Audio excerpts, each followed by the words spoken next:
de la grand-mère de France qui n'a pas pu venir.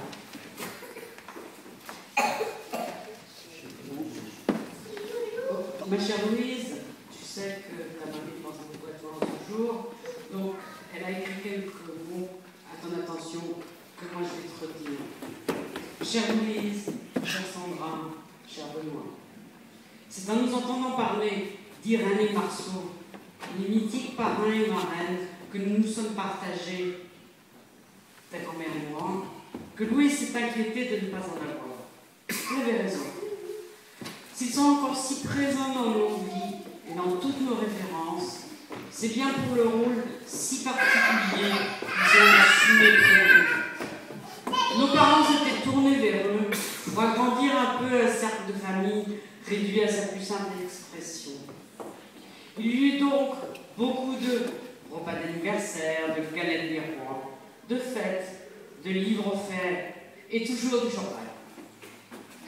Adultes attentifs à nous introduire dans le monde, ils nous ont donné à petites touches tout ce qui manquait à l'éducation de nos parents.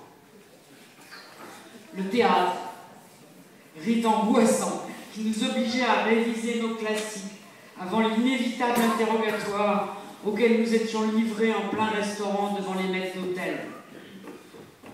C'est de qui Louis Blas, Florence, m'a demandé ma mère, et je ne savais pas que c'était de Victor Hugo. Les romans policiers, Le Saint, Agatha Christie, en anglais s'il vous plaît. Attirante littérature absente de la bibliothèque paternelle.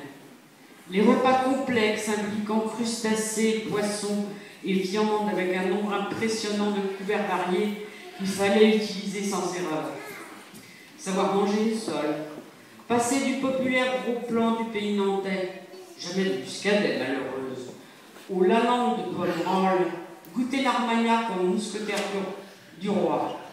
Tous ces actes qui vous classent définitivement un être humain dans la bonne ou la mauvaise catégorie nous furent appris, même s'ils furent très tôt oubliés.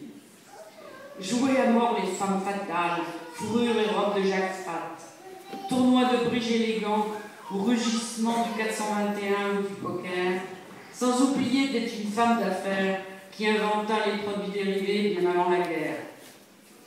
Me souvenir d'eux, faire monter l'image du cure-dent en or de Marceau et de l'inoubliable odeur des pots pourris qui régaient l'atmosphère. Autre temps, autre mœurs. Il s'agit ici d'un baptême républicain, au tournant d'une responsabilité portant non seulement sur tout ce savoir-vivre, rire, chanter et pleurer, mais aussi d'une responsabilité à l'égard de la société en général.